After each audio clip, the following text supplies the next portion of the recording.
But one of the teams that you may not have expected to make it this far, but is rolling, is Canyon Randall. The Raiders have been excellent all year long out there in beautiful Canyon, Texas. And here to talk about his very fired up Raiders is the head coach of Canyon Randall, is Coach Bryan Wood. Coach, thanks so much for hopping on with us, and congratulations on your win just a couple days ago. Thank you. I appreciate it. We're glad to be here. That's for sure. Yeah, I imagine it's a lot better than the alternative. That's what I hear. I've been on the other end of it. It's not near as much fun. I want to ask you first about your most recent game, where you guys had to move the game due to weather to Monday. As a coach, how do you prepare your kids for the possibility of moving a game back a couple days?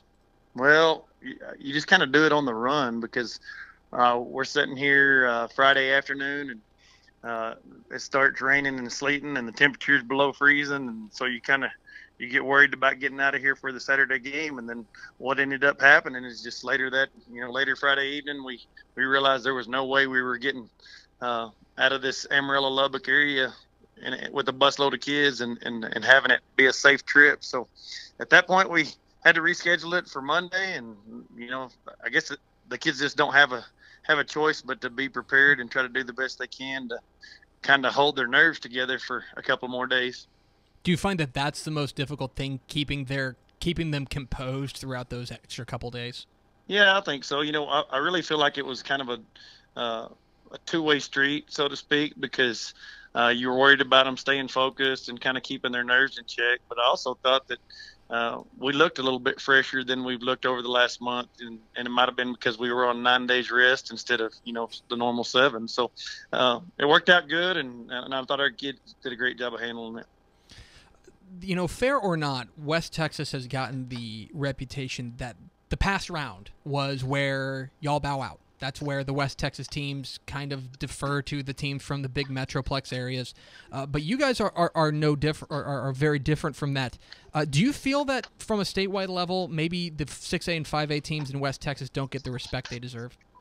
I don't know. I don't feel like that necessarily, just because that the conception is actually correct, because there's lots of times that you get to round 4 and there's not many of us left, and but I guess on the flip side of that, there's not many left from anywhere. There's 8 of us left, so there's got to be, they're coming from a few different places. But I don't know. I think that a third round hump is something that's certainly talked about here in West Texas as far as the big school divisions go. And fortunate enough for us, we're able to get over that hump this last week, get a chance to go play the best, I guess. I suppose so. We're talking with Bryan Wood, the head coach of the Canyon Randall Raiders here on DCTF Live. Get involved with the conversation, hashtag DCTF Live.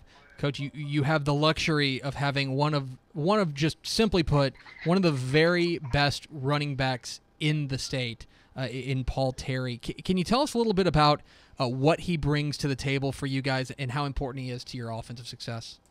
Well, I think that any time that a team has a running back that is as versatile as Paul is, you can there's just a confidence level there, because he can turn a play that maybe we didn't get blocked right or go exactly as designed, and he can take it and turn it into 5 yards. So he's an elusive back. He's been, he just seems to get better every week. He's carried the ball as many as 35 times one game this year, and as little as 8 times. So it's just kind of depends on the situation of the game. But he's a great kid, hard worker.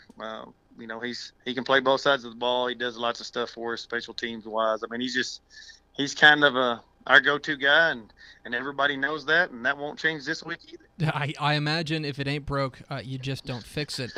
And plan. And the other side of it is your defense, which has been so good all year long, and it seems to me that everywhere you look on your defense, you've got playmakers, be it on the defensive line or in the linebacker core or in the secondary. It seems like you never know where the big play is coming from, but your defense is almost always going to make that big play. Well, I think that's a great compliment to our kids, and of course our coaching staff does a great job with them. But I think what what has happened with this group is there's not just that standout. I mean, there's 11 guys and then 2 or 3 that rotate in, and they're a real tight knit group. And just like you said, there seems to be somebody that always finds a way to make a play. And I think when you got 11 guys that trust each other and are able to play, at the speed that we're playing and with the confidence level that we have, that certainly helps you. And that Monday night when we played Centennial, that was probably our best defensive effort of the year, and I hope that I can say that again at the end of the game on Saturday night. I imagine that certainly is the plan. And speaking of Saturday night, you guys now draw Big Bad Alito. You get the team that's looking for its 6th title in 7 years. I'm not going to ask you to give away your game plan, but when you look at Alito, when you look at the Bearcats, what do you see on film? Well, I see a team that's won, 5 out of the last 6. Yeah. I mean, you see kids that are coached up extremely well. They don't line up wrong. Somebody asked me earlier today, what's the weakness? And the answer is I can't find one. I mean, they're as solid as a team and program that there is in the state, and that's why they have all the hardware to prove it. And so, when you're talking to our kids, all we can talk about is going out and executing our game plan and doing the best we can and making sure that our effort is unmatched. I don't know that if we got in a track meet or some kind of weightlifting competition with those guys, we're not going to win. But effort-wise, we say this all the time, that you don't have to be talented to give 100% effort, and that's kind of what our team is built around, and that's what we get out of them every week is great effort. It's certainly worked to the tune of 12 wins and 13 tries so far this year, but you are up against a unique challenge this week with a short week. Playing on Monday and then playing again on Saturday. What changes for you in this week, just preparation-wise, as you have maybe 1 or 2 fewer days? Well, to be honest with you, it's really weird. I mean, it's just hard. It's hard to kind of wrap your head around it because you get back Monday night, and then yesterday was our weekend. Basically we had one day to do all of our game planning and preparation, and then today we had it worked out already today, and that was our Monday. So I guess what I try to relate to our kids is that it's like playing a Thursday game, during the regular school year, which we did a few times, where you got 3 days prep and then it's game time. So we kind of try to relate it to that. I think at this point, really, you're 4 rounds deep. You just try to do the best you can to keep them fresh, but you really got to have them mentally prepared, as well.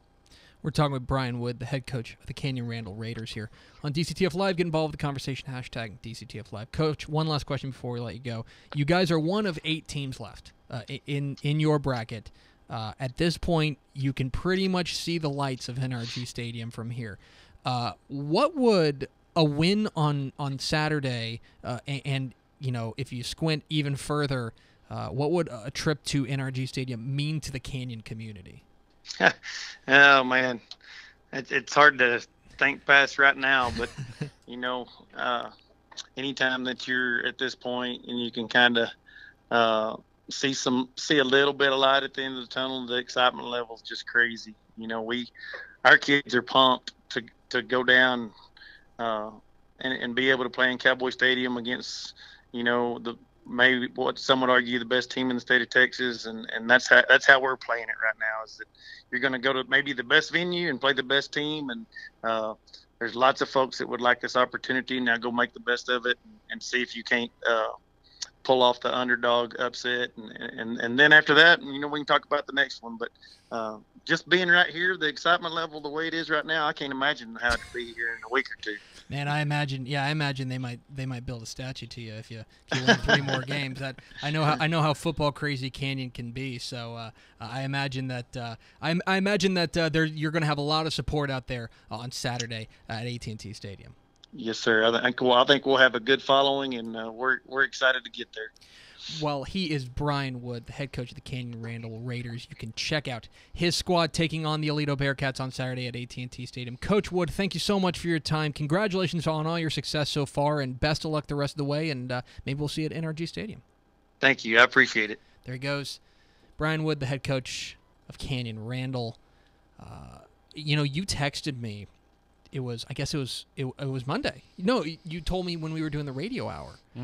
Because I had kind of gone silent. I was working on notes for the radio hour and stuff like that. Yeah. And I kind of stepped away from the computer for scores.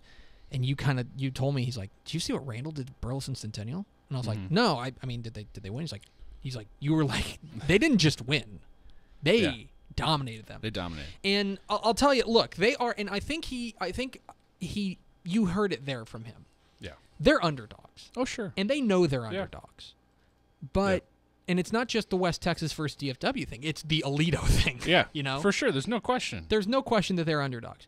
But at the same time, I mean, isn't this the most fun then? That you get to go in and play at AT&T Stadium and play loose and be like, you know what? Let's go shock the world. Yeah. I know you are to some degree. I am seriously a sucker for the West Texas and South Texas and El Paso teams. I mean, when they make it this far, I'm sorry, I'm rooting for them. I'm rooting for them so hard.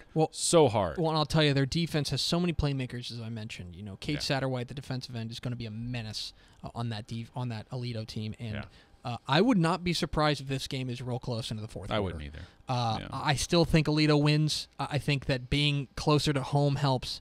And I think that it's a venue they're used to winning in too. And it's short week. Yeah. I mean, you think about Alito played on Friday. Yeah, they've got all the time in the world. They've got a full 3-day head start on them. Yeah. I mean, essentially, Alito has every advantage in this game.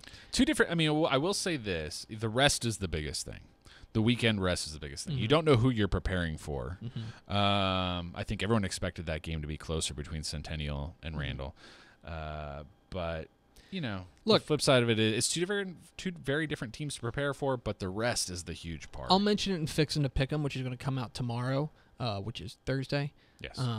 That there is a path to victory for Randall, and that is they got to run the ball and just eat clock and keep the ball away from Alito. That's what they're designed to do.